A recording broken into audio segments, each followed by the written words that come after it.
BBMP news 9ಗೆ ಸ್ವಾಗತ. ಮೊದಲಿಗೆ ಮುಖ್ಯಾಂಶಗಳು.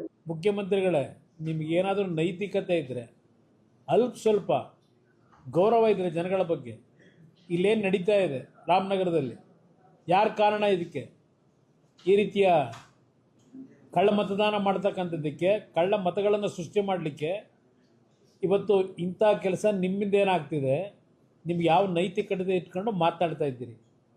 ಇದನ್ನು ನಾನು ಪ್ರಶ್ನೆ ಮಾಡಲಿಕ್ಕೆ ಬಯಸ್ತೀನಿ. ನಾಡಿನ ನಮ್ಮ ರಾಜ್ಯದ ಚುನಾವಣಾ ಅಧಿಕಾರಿಗಳಿರ್ಬೋದು, ಕೇಂದ್ರದ ಚುನಾವಣಾಧಿಕಾರಿಗಳಿಗೂ ಇವತ್ತು ರಾಮನಗರದಲ್ಲಿ ಏನಾಗ್ತಾಯಿದೆ ಇದರ ಬಗ್ಗೆ ಜಿಲ್ಲೆಯಲ್ಲ ಬಹುಶಃ ಕರ್ನಾಟಕದಲ್ಲೇ ಆಗ್ತಾ ಇರ್ಬೋದು. ಇದು ಒಂದು ನಮ್ಮ ಮುಂದೆ ಸಿಕ್ಕಿರ್ತಕ್ಕಂಥದ್ದು.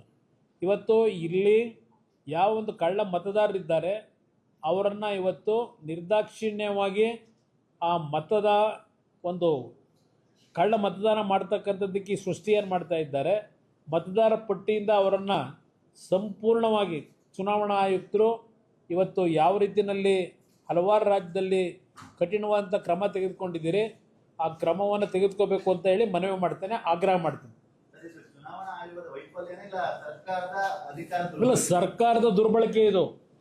ಇಲ್ಲಿ ಚುನಾವಣಾ ಆಯೋಗದ ದುರ್ಬಳಕೆ ಅಲ್ಲ. ಇಲ್ಲಿ ಇರ್ತಕ್ಕಂಥವರು ಈ SIRನ ಏನೋ ಒಂದು BLOಗಳೇನಿದ್ದಾರೆ, ಈ ಕೆಲಸವನ್ನು ನಿರ್ವಹಣೆ ಮಾಡ್ತಾ ಇರತಕ್ಕಂಥದ್ದು ರಾಜ್ಯದ ಅಧಿಕಾರಿಗಳು. ತಕ್ಷಣ ಇದು ಕ್ರಮ ತೆಗೆದುಕೊಂಡು ಅತ್ಯಂತ ಸೂಕ್ತವಾದ ರೀತಿಯಲ್ಲಿ ಇದು ಪ್ರಾಮಾಣಿಕತೆಯಿಂದ ಇವತ್ತು SIRನ ಪ್ರಕರಣ ಇವತ್ತೇನು ಪ್ರಕ್ರಿಯೆ ನಡೀಬೇಕಾಗಿದೆ, ಅದು ನಡೀಬೇಕು ಅಂತಕ್ಕಂಥದ್ದನ್ನು ಮನವಿ ಮಾಡ್ತಾರೆ.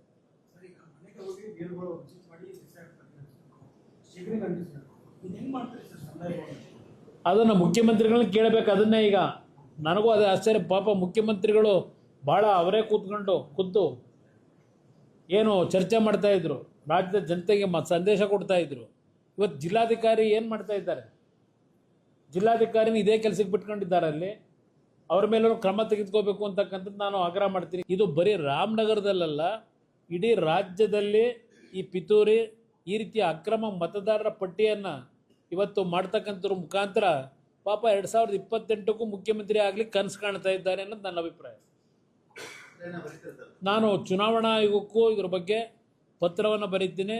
ಅದರ ಜೊತೆಗೆ ಗೃಹ ಸಚಿವರ ಗಮನಕ್ಕೂ ಇದನ್ನು ತರೋದ್ರ ಮುಖಾಂತರ ಇವತ್ತು ಈ ರೀತಿ ಕರ್ನಾಟಕದಲ್ಲಿ ಈ ಒಂದು ಅಧಿಕಾರವನ್ನು ದುರ್ಬಳಕೆ ಮಾಡಿ ಪಶ್ಚಿಮ ಬಂಗಾಳದಲ್ಲಿ ಆಗಿರತಕ್ಕಂಥ ರೀತಿಯಲ್ಲೇ ಇಲ್ಲೂ ಇವತ್ತು ಈ ಅಕ್ರಮ ಏನು ಮಾಡಲಿಕ್ಕೆ ಹೊರಟಿದ್ದಾರೆ.